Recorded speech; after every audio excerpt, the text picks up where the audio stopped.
రాజకీయ ప్రయోజనాల కోసం ఇంతగా దిగజారిపోవాలా? నిన్న మంత్రి అచ్చెన్నాయుడు గారు మాట్లాడిన మాటలు చూస్తూ ఉంటే రాజకీయంగా వీళ్ళు దిగజారిపోయారు. ప్రజల్ని డైవర్ట్ చేయడానికి వీళ్ళు ఇంతలా వ్యక్తిగత దూషణలకు దిగుతున్నారు. జగన్మోహన్ రెడ్డి అంటే భయం పట్టుకుంది. రాజశేఖర్ రెడ్డి గారి మరణాన్ని ఇప్పుడు ప్రస్తావిస్తున్నారంటే ఎంత రాజకీయంగా వీళ్ళు దిగజారిపోయారో నిజంగా రాష్ట్ర ప్రజలందరూ కూడా విస్తుపోతున్నారు. ముక్కుపైన వేలేసుకుని ఇంతలా దిగజారిపోయిన రాజకీయాలను మేము చూడలేదు అని ప్రజలు చర్చించుకుంటున్నారు. ఈరోజు రాజశేఖర్ రెడ్డి గారి మరణం గురించి మాట్లాడేటప్పుడు ఎన్టీఆర్ గారి మరణం ఎలా సంభవించిందో దానికి కారణం ఎవరో అది కూడా ప్రస్తావించుకోవాలి. ఎన్టీఆర్ గారు చివరి దశలో ఎలా మానసిక క్షోభ అనుభవించాడో దాన్ని కూడా డిబేట్లు పెట్టి చర్చించుకోవాలి. ఈరోజు ఎన్టీఆర్ గారిపై చెప్పులు వేసిన చరిత్ర ఎవరదో దానిపైన కూడా మనం డిబేట్లు పెట్టి చర్చించుకోవాలి. వంగవీటి రంగ ఒక బలమైన కాపు నాయకుడు ఎలా చనిపోయాడో దానికి కారణం ఎవరో దానిపైన కూడా ఈరోజు డిబేట్లు పెట్టి చర్చించుకోవాలి. మాజీ హోంమంత్రి మాధవ్ రెడ్డి ఎందుకు చనిపోయాడు దానిపైన కూడా డిబేట్లు పెట్టి మనం చర్చించుకోవాల్సిన అవసరం ఉంది. చంద్రబాబు గారు తన విద్యార్థి దశలో యూనివర్సిటీలో చదివేటప్పుడు ఒక యువ విద్యార్థి నాయకుడు చనిపోయాడు. తిరుపతిలో బైక్ యాక్సిడెంట్లో చనిపోయారని ఆ రోజు వార్తలు వచ్చాయి. ఆ బైక్ యాక్సిడెంట్లో చనిపోయిన ఆ యువ విద్యార్థి నాయకుడు ఎవరు, ఆ చావుకు కారణాలేంటో దానిపైన కూడా మనం చర్చించుకోవాలి ఈరోజు రాష్ట్రంలో. ఎందుకంటే రాజశేఖర్ రెడ్డి మరణాన్ని ఈరోజు ప్రస్తావించి రాజకీయ ప్రయోజనాల కోసం వీళ్ళు మాట్లాడుతున్నారు అంటే వీళ్ళు ఎంతలా వ్యక్తిగత విమర్శలకు దిగడానికి దిగజారిపోయారో అర్థమవుతా ఉంది. ఏదైనా ఉంటే డైరెక్ట్గా ఫేస్ చేయాలి. జగన్మోహన్ రెడ్డితో డైరెక్ట్గా ఎదుర్కోవాలి. ప్రజా ప్రయోజనాల కోసం ఇదిగో ఇది మేము మంచి చేస్తున్నాం, దీనిలో మంచి ఉంది అని నిరూపించాలి. అరే అమరావతి రాజధాని అది ఒక ముంపు ప్రాంతం, దానిలో రాజధాని కట్టాల్సిన అవసరం లేదు. లక్షల కోట్లు అప్పులు తెచ్చి పెట్టుబడి పెట్టాల్సిన అవసరం లేదు. 2 లక్షల కోట్లు మీరు అప్పు చేసి ఎందుకు అక్కడ పెట్టుబడి పెట్టాలి?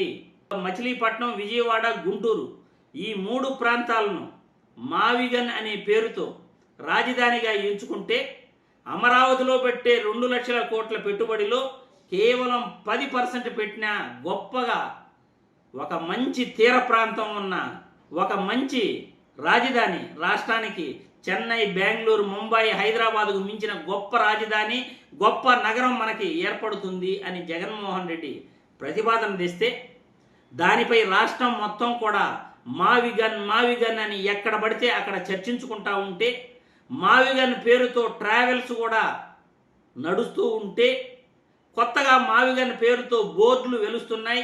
వెహికల్స్ పైన మావిగన్ పేరు రాసుకుని వెళ్తున్నారు, స్కూటర్ల పైన మావిగన్ పేరు రాసుకుని వెళ్తున్నారు. ఇంతలా రాష్ట్రం మొత్తం కూడా మావిగన్ పేరు మారుమ్రోగుతుంటే ఎక్కడ మన వ్యక్తిగత ప్రయోజనాలు దెబ్బతింటాయో, అమరావతి రాజధాని ఎక్కడ కనుమరుగైపోతుందో, ఎక్కడ అమరావతి రాజధానిలో దోచిపెట్టడానికి మనం ప్రయత్నిస్తున్నామో అవన్నీ కూడా మనకు నష్టం కలుగుతాయో అని భావించి ప్రజలను డైవర్ట్ చేయడానికి జగన్మోహన్ రెడ్డి తండ్రి వైఎస్ రాజశేఖర్ రెడ్డి గారి మరణాన్ని ఈరోజు రాజకీయంగా వాడుకుంటూ ఎంతలా దిగజారిపోతున్నారంటే చిచ్చి, ఇది రాజకీయమా? ఇంతలా రాజకీయం కోసం దిగజారిపోవాలనా? ఒక వ్యక్తిగత విమర్శలు చేస్తున్నాడు అంటే రాజకీయంగా తనకు స్వలాభం ఉండబట్టే, అందులో ప్రయోజనాలు ఉండబట్టే వ్యక్తిగత విమర్శలకు దిగుతున్నాడు. ఏ లాభం లేకపోతే స్వచ్ఛందంగా ప్రజలకు సేవ చేయాలనే భావం ఉంటే ఎవడు కూడా వ్యక్తిగత విమర్శలు చేయడు. మరే ఆ రాజకీయంలో నాకేముంటుందిరా లాభం? ఆయన చేస్తే ఒకటే, నేను చేస్తే ఒకటే, సేవ ఎవరు చేస్తే ఒకటే, ఎవరైనా ఒకటే.